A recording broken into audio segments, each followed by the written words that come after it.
Hi అందరికీ నమస్తే. Welcome to the Telugu data channel. ఇప్పుడైతే మనం 8వ తరగతి భౌతిక శాస్త్రాన్ని అయితే రివ్యూ చేస్తున్నాం. ఇప్పటివరకు అయితే 4 పాఠాలను రివ్యూ చేయడం జరిగింది. ఈ పాఠంలో సౌండ్ ధ్వని అనే పాఠాన్ని అయితే రివ్యూ చేయబోతున్నాం. సో మీలో ఎవరైనా ఫస్ట్ టైం చూస్తుంటే ఛానల్ని సబ్స్క్రైబ్ చేయండి. అదేవిధంగా బెల్ ఐకాన్లో ఆన్ నోటిఫికేషన్ ఎనేబుల్ చేసుకోండి. ఇప్పుడు ధ్వని. సో ధ్వని అంటేనే మనకి లోయర్ క్లాసెస్లో మనం చెప్తూ ఉంటుంటారు శబ్దము అని. సో ఇక్కడ ఈ చాప్టర్లో ఏం చెప్పారు అండ్ మనకి ఎలాంటి క్వశ్చన్ రావడానికి అవకాశం ఉంటుంది. మీ పాఠశాలలో ఒక పీరియడ్ పూర్తయిందని మీకు ఎలా తెలుసుకుంటారు? మీ ఇంటి తలుపు తట్టినప్పుడు లేదా కాలింగ్ బెల్ మోగినప్పుడు ఎవరో మీ తలుపు వద్ద ఉన్నట్లు సులభంగా తెలుస్తుంది. కానీ సందర్భాల్లో ఎవరైనా సరే మిమ్మల్ని సమీపిస్తూ ఉంటే మీరు దాన్ని వారి అడుగుల చప్పుడు ద్వారా సులువుగా గుర్తించగలరు. అంటే మీరు దాగుడు మూతలు ఆడేటప్పుడు కానీ లేదా ఆటల్లో కళ్ళకు గంతలు కట్టుకున్న ఒక వ్యక్తి మిగిలిన ఆటగాళ్ళను పట్టుకోవాల్సి ఉంటుంది. కళ్ళకు గంతలు కట్టుకున్న వ్యక్తి ఏ ఆటగాడు తన దగ్గరగా ఉన్నాడో ఎలా గుర్తించగలడు? సో ఇలాంటివన్నిటి కూడాను సమాధానాలు కావాలంటే ఇక్కడ మనం ధ్వని గురించి మనం తెలుసుకోవాలి. మన జీవితాల్లో ధ్వని ముఖ్య పాత్ర పోషిస్తుంది. ఇది ఒకరితో ఒకరు సంభాషించుటలో ఉపయోగపడుతుంది. మన చుట్టూ ఉన్న పరిసరాల్లో వివిధ రకాల ధ్వనులను మనం వింటూ ఉంటాం. మీ పరిసరాల్లో మీరు వినే ధ్వనులను ఒక పట్టికల రూపంలో తయారు చేయండి అని అడిగాడు అనమాట. సో మీ పాఠశాలలో సంగీత గదిలో లేదా వాయిద్య పరికరాలు ఉన్న పిల్లన గ్రోవి, తబలా, హార్మోనియం మొదలైన వాటి నుండి ఉత్పత్తి అయ్యే ధ్వనులను మీరు విని ఉంటారు. అసలు ధ్వని ఎలా ఉత్పత్తి అవుతుంది? ఒక చోటు నుండి మరొక చోటుకి ఎలా ప్రయాణిస్తుంది? ధ్వనికి మనం ఎలా వినగలుగుతున్నాం? కొన్ని ధ్వనులను మిగతా వాటికన్నా ఎందుకు బిగ్గరగా ఉంటాయి? ఇలాంటి ప్రశ్నలు అన్నిటి కూడాను ఈ చాప్టర్లో చూద్దాం. ఇక్కడ మీకు చూస్తే కొన్ని తబలా, సితారా, పిల్లన గ్రోవి, హార్మోనియం అని కొన్ని సంగీత పరికరాలు అయితే ఇచ్చారనమాట. అసలు ధ్వని ఎలా ఉత్పత్తి అవుతుంది? సో డైరెక్ట్గా ఇచ్చేసాడని కంపించే వస్తువుల నుండి ధ్వని ఉత్పత్తి అవుతుంది.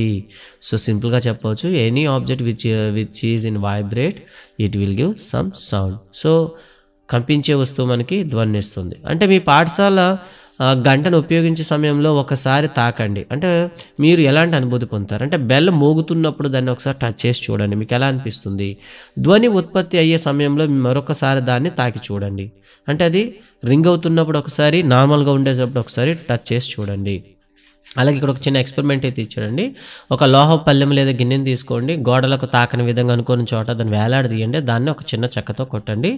మళ్ళీ గిన్నెను కర్రతో కొట్టి వెంటనే దాన్ని చేతితో గట్టిగా పట్టుకోండి. ఇక్కడ మీకు ఏమైనా అనిపిస్తుందా? ఫస్ట్ టైం మీకు ధ్వని వస్తుంది, కొట్టిన తర్వాత చేయి పెట్టి చూడండి, ఇప్పుడు మీకు ఏమైనా ధ్వని వినిపిస్తుందా? మీకు కంపనాల అనుభూతి కనిపిస్తుందా అని అడిగాడు అనమాట. అంటే ఏదైనా ఒక వస్తువు కంపించేటప్పుడు దాని నుండి మనకి ఏమొస్తుంది? ధ్వని ఉత్పత్తి అవుతుంది. కంపించడం అంటే ఏమిటి? సో ఒకసారి చూద్దాం. ఒక రబ్బర్ పట్టి తీసుకొని దానికి ఒక పెన్సిల్ బాక్స్ పొడవు వెంబడి బిగించండి. దాని 2 పెన్సిల్లను బాక్సుకు సాగదీసిన రబ్బర్కు మధ్యలో ఉంచండి. ఇలా పెట్టమన్నాడు. ఇప్పుడు రబ్బర్ పట్టి మధ్య భాగంలో ఏదో ఒక చోట మీటండి. సో మీరు ఏమైనా ధ్వని వినగలుగుతున్నారా? ఆ రబ్బర్ బ్యాండ్ని చూడండి, మీకు ఎలా కనిపిస్తుంది? అంటే ఆ రబ్బర్ బ్యాండ్ మనం చూసుకున్నట్లయితే వెనక్కి ముందుకు ఏమొస్తుంది? కదులుతూ ఉంటుంది అనమాట. ఒక వస్తువు చలనం అటు ఇటు లేదా ముందుకి వెనక్కి కదులుతూ ఉంటే దానినే కంపనాలు అంటారు. చూడండి, ఒక వస్తువు చలనం అటు ఇటు లేదా ముందుకి వెనక్కి కదులుతూ ఉంటే దాన్నే కంపనాలు అంటారు. సాగదీసిన రబ్బర్ పట్టీని మీటినప్పుడు అది కంపిస్తూ ధ్వని ఉత్పత్తి చేస్తుంది. ఇది కంపించడం ఆగిపోతే ఎలాంటి ధ్వని రాదు. అలాగే ఒక లోహ పాత్రను తీసుకోండి, అందులో నీటిని నింపండి, దాని అంచుపై ఒక చెంచాతో కొట్టండి. మీరు ధ్వని విన్నారా? మరలా దాన్ని కొట్టి తాగి చూడండి, పాత్ర కంపిస్తున్నట్టు అనిపిస్తుందా? మరలా పాత్రను కొట్టండి, నీటి ఉపరితలాన్ని చూడండి. ఇప్పుడు నీటి ఉపరితలం చూసుకున్నట్లయితే మీకు ఖచ్చితంగా మీకు కంపనాలు అయితే కనిపిస్తూ ఉంటాయి అన్నమాట. ఇక తర్వాత చూడండి, ఇక్కడ కంపించే పాత్ర, నీటిలో తరంగాలు. అంటే మనం ఎప్పుడైతే ప్లేట్ని కంపించామో లోపల మీకు ఇలాగా కొన్ని తరంగాలు అయితే మనకి కనిపిస్తూ ఉంటాయన్నమాట. కంపించే వస్తువులు ధ్వనిని ఉత్పత్తి చేస్తాయని మనం గమనించాం. కొన్ని సందర్భాల్లో ఈ కంపనాలు మనం సులువుగా చూడగలం, కానీ చాలా సందర్భాల్లో వాటిని మనం అంత తక్కువగా ఉండడం వల్ల మనమైతే చూడలేకపోతాం అనమాట. ఫర్ ఎగ్జాంపుల్ చూడండి, ఇక్కడ ఒక చిన్న ఇచ్చాడనమాట. బోలిగా ఉన్న టెంకాయ చెప్పును తీసుకొని ఏక్తారా, దీన్ని ఏమని పిలుస్తారండి? ఏక్తారా అనే పరికరం అంటారు. ఈ ఏక్తారా పరికరాన్ని ఇందులో కంపించే భాగాన్ని గుర్తించండి. అంటే మనం ఆ తీగను లాగుతుండేటప్పుడు ఆ తీగ చిన్నగా వైబ్రేట్ అవుతూ దాని నుండి మనకు సౌండ్ అయితే వస్తుంది. అది చాలా తక్కువగా ఉంటుంది, దాన్ని పట్టుకోవడం చాలా కష్టం అనమాట. ఇక తర్వాత మనం చూడొచ్చు, ఇక్కడ ఒక పరికరం అయితే ఉంది. సో ఇది బిందులా ఉంది, బిందుపై కొట్టి సౌండ్ చేస్తూ ఉంటారు. దీన్ని ఏమని పిలుస్తారంటే ఘటం అని పిలుస్తారనమాట. ఓకేనా? సో ఇది సంగీత వాయిద్యంగా ఉపయోగిస్తుంటారనమాట. చూడండి, దీన్ని ఘటం. మట్టి, కూజ, కర్తాలు అనేది చూసే ఉంటుంటారు. ఇది కూడా ఒకటి. ఇక మంజీరా అండి. మంజీరా అంటే తాళాలండి. సాధారణంగా మనం భజనలో గుడుల్లో వాడుతుంటారు కదా మంజీరా. మంజీరా అంటే తాళాలన్నమాట. ఇది కూడా ఒక సంగీత పరికరం. కంపనాల ద్వారానే మనకి శబ్దం అయితే వస్తుంది. ఇక తర్వాత జలతరంగిణి అండి. సో ఇదొక పరికరం అనమాట. జలతరంగిణి అనేది కూడాను సో నీటి యొక్క స్థాయిని బట్టి కంపనాల్లో మార్పు చేయడం వల్ల ఉత్పత్తి చేస్తారు. అంటే ఈ జలతరంగిణి చేసేటప్పుడు ఏంటంటే ఒకే పరిమాణం ఉండేటటువంటి ఒక 6 లేదా 7 గ్లాసులు తీసుకోండి. అందులో వివిధ స్థాయిలో నీరైతే పోసి పెట్టండి. ఇప్పుడు ఒక్కొక్క దాన్ని మీరు మీటినట్లయితే ఒక్కొక్క దాని నుండి ఒక్కో స్వరం అయితే రావడం అయితే జరుగుతుందనమాట. ఓకేనా. సో కాబట్టి సంగీత వాయిద్యాల్లో మనం జలతరంగిణి వరకు అయితే విన్నాం. సితార వంటి సంగీత వాయిద్యం తీగలు మీటినప్పుడు మనం వినే ధ్వని కేవలం ఆ తీగలకు సంబంధించింది కాదు, మొత్తం వాయిద్యం కంపనాలకు లోనవుతుంది. అంటే మనం వాయించేటప్పుడు ఆ తీగ కంపించడంతో పాటు అక్కడ వాయిద్య పరికరం కూడా కంపిస్తుంది. ఫలితంగా మనకి సౌండ్ వస్తుందన్నమాట. అంటే మనం వినే ధ్వని ఆ వాయిద్య పరికరం కంపనాలకు సంబంధించినదై ఉంటుంది. అదేవిధంగా మృదంగం పొరను కంపింపజేసినప్పుడు మనం వినే శబ్దం కూడాను ఆ మృదంగం యొక్క పొరకు మాత్రమే కాదు, మొత్తం పరికరానికి సంబంధించిన స్వరం అనమాట అది. ఇక తర్వాత మనిషిలో ధ్వని ఎలా ఉత్పత్తి అవుతుంది అంటే మనం చూడండి, ఎప్పుడైనా పాట పాడుతుంటాం, కొన్నిసార్లు కొద్దిసేపు గట్టిగా మాట్లాడుతుంటాం, కొన్నిసార్లు పాట పాడుతుంటాం, కొన్నిసార్లు 9 వల్లే జుంకారం చేయండి అని చెప్పాడనమాట. పెద్ద గొంతుని చేసి కూడా చూస్తుంటాం. అసలు మానవుల్లో ధ్వని ఎలా ఉత్పత్తి అవుతుంది? మానవుల్లో స్వరపేటిక ద్వారా ధ్వని ఉత్పత్తి అవుతుంది. మింగేటప్పుడు గొంతుపై చేతి వేళ్లను ఉంచితే కాస్త గట్టిగా ఉబ్బెత్తుగా ఉండే భాగమే మనం ఏమని చెప్తామంటే ఓకేనా స్వరపేటిక అంటాం అనమాట. ఇది స్వరనాళానికి పై చివర ఉంటుందన్నమాట. గాలి ప్రసారం కొరకు స్వరపేటిక అడ్డంగా సాగదీయబడిన 2 స్వరతంత్రులు సన్నగా చీలికతో ఉంటాయన్నమాట. అంటే మనం పీల్చే గాలి, విడిచిపెట్టే గాలి మనకి ఏమవుతుందంటే ఈ స్వరతంత్రుల గుండానే ప్రసారం అవుతూ ఉంటాయి. అయితే మనం విడిచిపెట్టే గాలి సందర్భంలోనే ధ్వని అనేది ఉత్పత్తి అవుతుంది. సో అయితే కొంతమంది వెంట్రులాక్యులస్ట్లు ఉంటారు, వాళ్ళు పీల్చే గాలిలో కూడా శబ్దాలను ఉత్పత్తి చేస్తారు. ఫలితంగా వాళ్ళకి లిప్ మూమెంట్ అయితే మనకి కనిపించకుండా ఉంటుందన్నమాట. ఊపిరితిత్తులు గాలిపై ఒత్తిడి కలుగజేసి ఈ సన్నని చీలికల గుండా ప్రసరింపజేసినప్పుడు స్వరతంత్రులు కంపించి ధ్వని ఉత్పత్తి అవుతుంది. ఈ స్వరతంత్రులు అనుసంధానించి ఉన్న కండరాలు స్వరతంత్రులు బిగుతుగా వదులుగా మార్పు చేయగలవు. స్వరతంత్రులు బిగుతుగా సన్నగా ఉన్నప్పుడు ఉత్పత్తి అయ్యే ధ్వని అవి వదులుగా మందంగా ఉన్నప్పుడు ఉత్పత్తి అయ్యే ధ్వని కంటే భిన్నంగా ఉండును. స్వరతంత్రులు ఎలా పనిచేస్తాయో చూద్దాం ఒకసారి. సో ఇక్కడ చూడండి, ఒకసారి చిన్న ఎక్స్పెరిమెంట్ అయితే ఇచ్చాడనమాట. అంటే ఒక ప్లాస్టిక్ పేపర్ని తీసుకోమన్నాడు.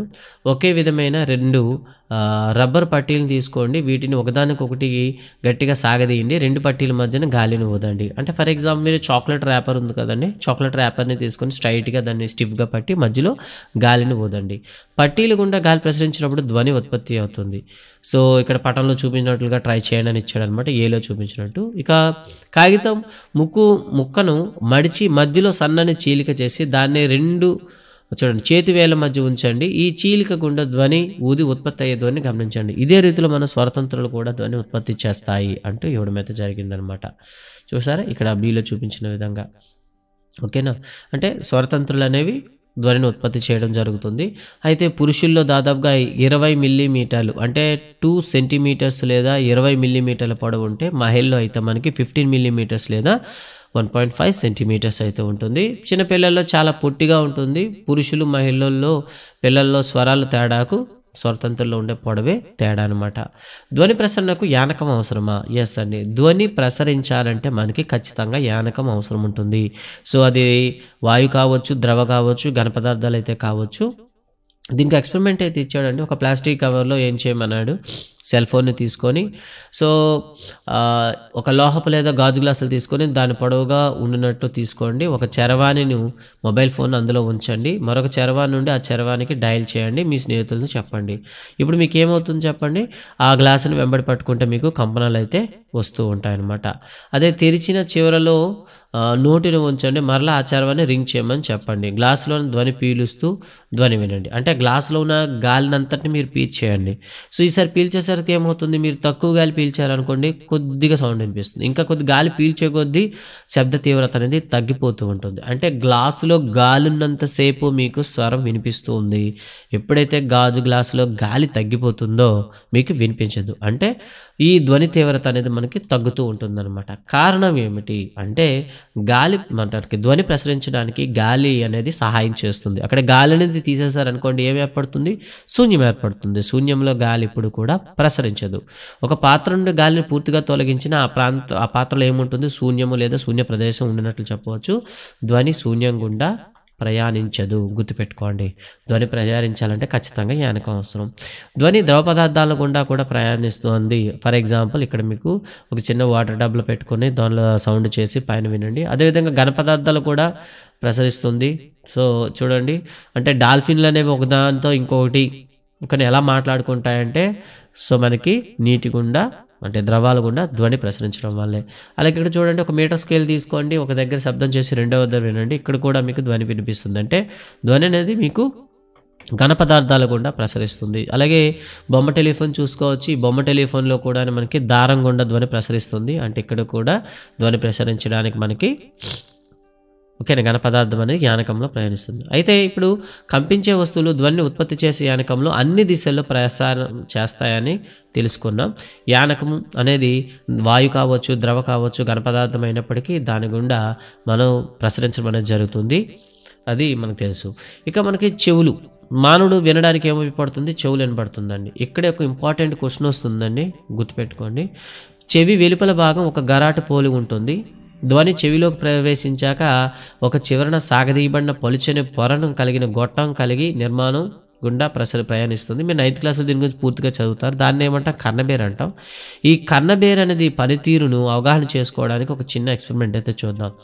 ఒక ప్లాస్టిక్ డబ్బా తీసుకోండి, డబ్బా మూతకి రబ్బర్ బెలూన్ అయితే కట్టండి. సో దానిపైన చిన్నని ఏంటి చేస్తారంటే చిన్న పిండి ముక్కలు కానీ ఇసుక రేణుకలు వేయండి. ఇప్పుడు డబ్బా కిందన మీరు పెద్దగా శబ్దం చేయండి. సో డబ్బా కిందన పెద్ద శబ్దం చేశారనుకోండి ఏమవుతుంది, పైన రబ్బర్ బ్యాండ్ ఏదైతే కట్టారో దానిపైన ఇసుక రేణులు వేసారో అవి వైబ్రేట్ అవుతాయి అన్నమాట. సో ఈ వైబ్రేషన్ బట్టి మనకేమవుతుంది, సో కర్ణబేరి సాగదీసిన రబ్బర్ పొరలా ఉంటుంది. ధ్వని కంపనాలు కర్ణబేరి కంపింపేలా చేస్తాయి. కర్ణబేరి లోపల చెవికి కంపనాలను పంపుతుంది. అది కంపిస్తూ దానికి ఆనుకొని ఉండేటటువంటి ఎముకల నిర్మాణం అయితే ఉంటుంది. దాని ద్వారా శబ్దాలను లోపల భాగాన్ని పంపిస్తుంది అనమాట. ఈ లోపల భాగంలో ఉండేటటువంటి అవయవాలు అనేవి ఏం చేస్తాయంటే వాటిని విద్యుత్ సంకేతాలుగా మార్చి మెదడుకు పంపిస్తాయి అనమాట. ఫలితంగా మనకి ధ్వని వినవడం అనేది జరుగుతుంది. మన చెవుల్లో మొనదేరిన లేదా గట్టి వస్తువులు ఎప్పుడు పెట్టకూడదు, ఎందుకంటే ఈ కర్ణబేర్ అనేది గాయపడుతుంది. ఫలితంగా వినికిడి కోల్పోతాం. ఓకేనా. ఇక తర్వాత చూద్దాం కంపనం, కంపన పరిమితి, డోలనావర్తన కాలం, తరచుదనం అంటే ఏంటి. ఇక్కడ 4 వర్డ్స్ అయితే ఇచ్చాడండి. ఒక వస్తువు ముందుకి వెనక్కి కదలడాన్ని మనం ఏమంటాం, కంపనం అంటాము.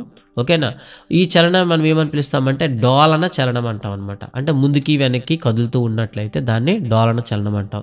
అయితే ఒకసారి అంటే ఫర్ ఎగ్జాంపుల్ చూడండి, ఒక సింపుల్ పెండ్యులం వేద్దాం. సింపుల్ పెండ్యులం వేసి ఓకే లఘులోలకం అంటాం కదా, సింపుల్ పెండ్యులం ఒక లఘులోలకం వేసాం అనుకుందాం. ఈ లఘులోలకం అనేది స్టార్టింగ్ పాయింట్ నుండి తిరిగి వెళ్ళి మళ్ళీ అదే పాయింట్ రావడానికి పట్టిన కాలాన్నే మనం ఏమంటాం, డోలనావర్తన కాలం. సింపుల్గా చెప్పాలంటే ఒక కంపనం పూర్తి చేయడానికి పట్టు కాలాన్ని డోలనావర్తన కాలం అంటాం. అంతేకాకుండా ఒక కంపనం చేయడానికి పట్టిన చూడండి ఇక్కడ ఒక కంపనం చేయడానికి పట్టిన కాలాన్ని డోలనావర్తన కాలం అంటాం. అంతే ఒక సెకండ్లో చేసినటువంటి కంపనాలు ఏమని పిలుస్తాం, పౌనఃపున్యం అని పిలుస్తాం. ఒక సెకండ్లో చేసిన కంపనాలు.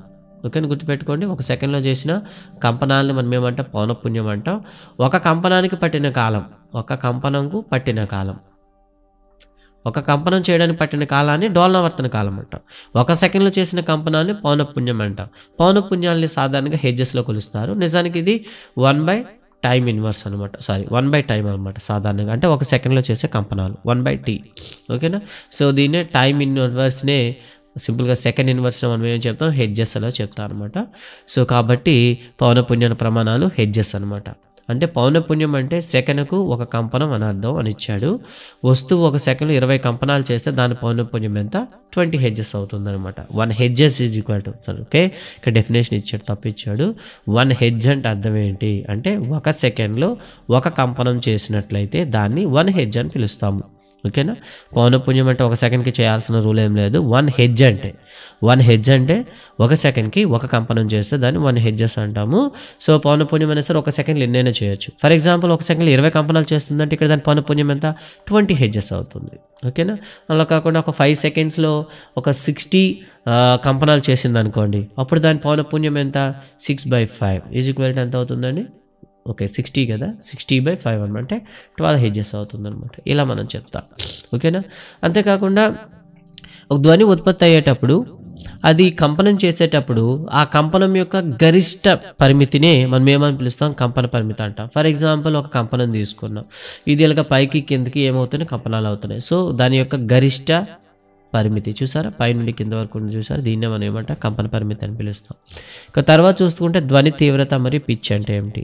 సో ఒక లోహపు గ్లాసును ఒక టేబుల్ స్పూన్తో తీసుకోండి, టేబుల్ స్పూన్ గ్లాస్ అంచు వద్ద సున్నితంగా కొట్టండి, దాన్ని ఒక థెర్మోకోల్తో తయారు చేసినటువంటి బంతిని దారంతో వేలాడదీసి దాని మీద పెట్టండి. అది ఏం చేస్తుంది, అది కంపనాలు చేస్తుంది. కంపనాలు చేసేటప్పుడు ఈ బెండ్ అనేది కొట్టుకోవడం అనేది జరుగుతూ ఉంటుంది అనమాట. అంటే దీన్ని బట్టి ఏమవుతుంది, కంపించే వస్తువులో ఏం చేస్తుంది, కాస్త శక్తి కూడా ఉంటుంది. మరి ఆ శక్తి అనేది ఆ బంతిలో మనకి ఏం చేసింది, తీసుకొచ్చిందంటే కొంత కంపనాలని తీసుకొచ్చిందని చెప్తాను అనమాట. ఓకేనా. ధ్వని తీవ్రత కంపన పరిమితికి వర్గానికి అనులోమానుపాతంలో ఉంటుంది. గుర్తుపెట్టుకోండి, ధ్వని తీవ్రత అనేది కంపన పరిమితికి వర్గానికి అనులోమానుపాతంలో ఉంటుంది. ఉదాహరణకు కంపన పరిమితి రెట్టింపు చేసిన ధ్వని తీవ్రత 4 రెట్లు పెరుగుతుంది. ధ్వని తీవ్రతను మనం దేంతో కొలుస్తామంటే సాధారణంగా డెసిబెల్తో కొలుస్తాం అనమాట. ఓకే. సో కొన్ని ఇక్కడ డెసిబెల్స్ అయితే ఇచ్చాడు, ఇది మోస్ట్ ఇంపార్టెంట్ అండి. సో ప్రీవియస్ టెక్స్ట్ బుక్లో అయితే ఎక్కువ ఉండే, ఇప్పుడైతే తగ్గించాడు. సాధారణ శ్వాసక్రియ అయితే 10 డెసిబెల్స్, గుసగుసలాడడం 30 డెసిబెల్, సాధారణ సంభాషణ 60 డెసిబెల్, రద్దీగా ఉండే ట్రాఫిక్ 70 డెసిబెల్, కర్మాగారంలో వచ్చే మోత 80 డెసిబెల్ అనమాట. 80 డెసిబెల్ కంటే ఎక్కువగా ఉన్న శబ్దాన్ని కానీ మనం వింటే భౌతికంగా ఇబ్బంది పెడుతుంది, శరీరానికి ఇబ్బంది పడుతుంది. ధ్వని తీవ్రత కంపన పరిమితిపై ఆధారపడి ఉంటుంది. కంపన పరిమితి ఎక్కువగా ఉంటే ఉత్పత్తి అయ్యే ధ్వని బిగ్గరగా ఉంటుంది. కంపన పరిమితి తక్కువగా ఉంటే ఉత్పత్తి అయ్యే ధ్వని చిన్నగా ఉంటుంది. ఓకే, ఇది దానికి సంబంధించి. అలాగే ఒక చిన్న పిల్లాడు చేసే ధ్వనికి పెద్దవాళ్ళు చేసే ధ్వనిలో పోల్చండి.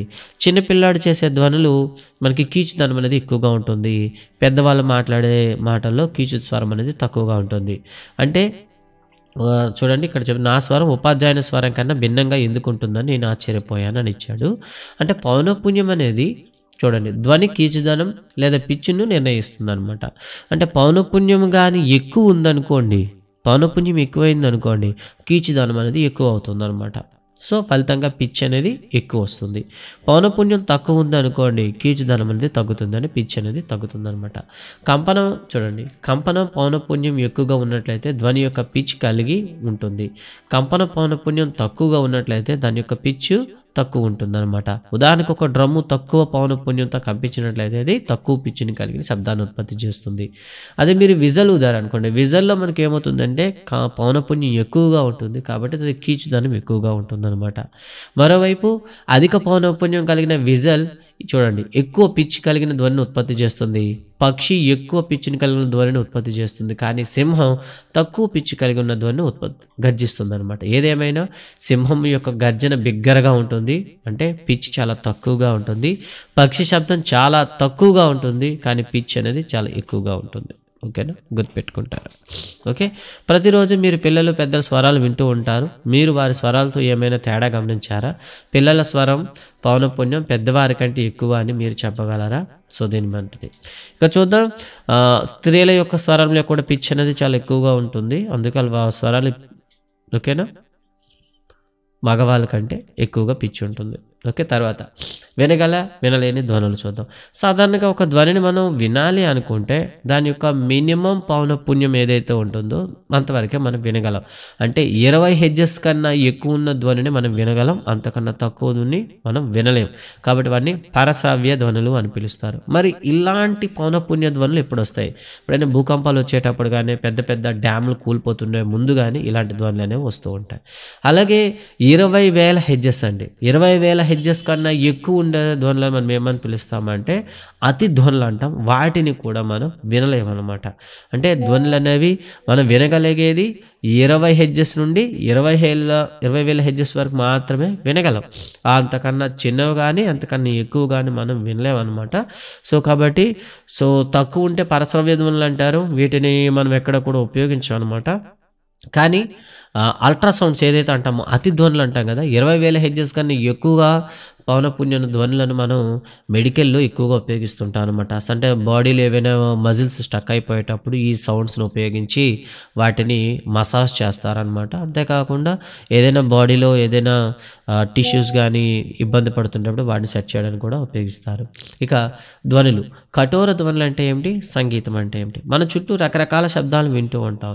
ధ్వనులు అన్ని వేళలా వినసొంపుగా ఉంటాయా అంటే కొన్నిసార్లు వినసొంపుగా ఉంటాయి. కొన్నిసార్లు అసౌకర్యాన్ని కల్పిస్తూ ఉంటాయన్నమాట. అంటే మనకి వినడానికి ఆహ్లాదకరంగా, చక్కగా, వినసొంపుగా ఉన్నట్లయితే వాటిని సంగీత ధ్వనులు అంటారు. మనం వినడానికి కాస్త ఇబ్బందిగా పెడుతూ మనకి చెప్పాను ఆహ్లాదకరంగా లేని ధ్వనులను మనం ఏమని పిలుస్తాం? కఠోర ధ్వనులు అని పిలుస్తాం అనమాట. తరగతులు అందరూ ఒకసారి మాట్లాడుతున్నారనుకోండి, మనకు కాస్త తలనొప్పిగా వస్తుంది. దాన్ని కఠోర ధ్వనులు అంటారు. అదే మంచి సంగీత వాయిద్యకుడు మంచిగా పాట పాడుతున్నాడు అనుకోండి, మరీ వినాలనిపిస్తుందనమాట. దాన్ని సంగీత స్వరం. ఇక ధ్వని కాలుష్యం అంటే ఏంటో చూద్దాం. వాయు కాలుష్యం గురించి విన్నాం, నేల కాలుష్యం గురించి విన్నాం, అదేవిధంగా జల కాలుష్యం కూడా విన్నాం. అలాగే ఇప్పుడు వాయు కాలుష్యం కూడా ఒకటి ఉంది. అసలు వాయు కాలుష్యం ఎలా వస్తుంది? వాయు కాలుష్యానికి ఎక్కువగా రకరకాల వాహనాల నుండి వచ్చే శబ్దాలు కావచ్చు, పేలుళ్ళు కావచ్చు, టపాసులు కాల్చడం, యంత్రాలు, లౌడ్ స్పీకర్లు కారణం. ఏ ధ్వని జనకాలు ఇంట్లో ధ్వని కాలుష్యానికి కారణమవుతున్నాయో ఒకసారి చూడండి. అంటే అధికంగా ఎక్కువ సౌండ్ పెట్టిన టెలివిజన్, రేడియోలు వినియోగించడం, కొన్ని వంటింటి ఉపకరణాలు, ఎయిర్ కండిషనర్లు, శీతలీకరణాలు మొదలైనవి ధ్వని కాలుష్యానికి కారణమవుతున్నాయని ఇచ్చాడనమాట. మరి ధ్వని కాలుష్యం వల్ల కలిగే లోపాలు ఏమిటి? మనం ఎక్కువగా ధ్వని కాలుష్యం కానీ అంటే ఎక్కువగా శబ్దాన్ని ఎక్కువగా వింటూ ఉన్నాం అనుకోండి, కొంతసేపటికి మనకి నిద్రలేమి, బీపీ, రక్తపోటు, అలాగే ఉద్రేకపడడం, ఎక్కువ టెన్షన్ పడడం తదితర ఇబ్బందులు కలిగిస్తాయి. ఒక వ్యక్తి బిగ్గరగా ఉండే ధ్వనుల ప్రభావానికి నిరంతరం గురవుతూ ఉంటే అతను తాత్కాలికంగా లేదా శాశ్వతంగా వినికిడిని కోల్పోవచ్చు. పూర్తిగా సౌండ్ ఇంజనీర్ అయిపోయే అవకాశం ఉంది. ఓకే, ధ్వని కాలుష్య నియంత్రణ చర్యలు చూద్దాం. ధ్వని కాలుష్యాన్ని నియంత్రించేందుకు ధ్వని కాలుష్య జనకాలను నియంత్రించాలి.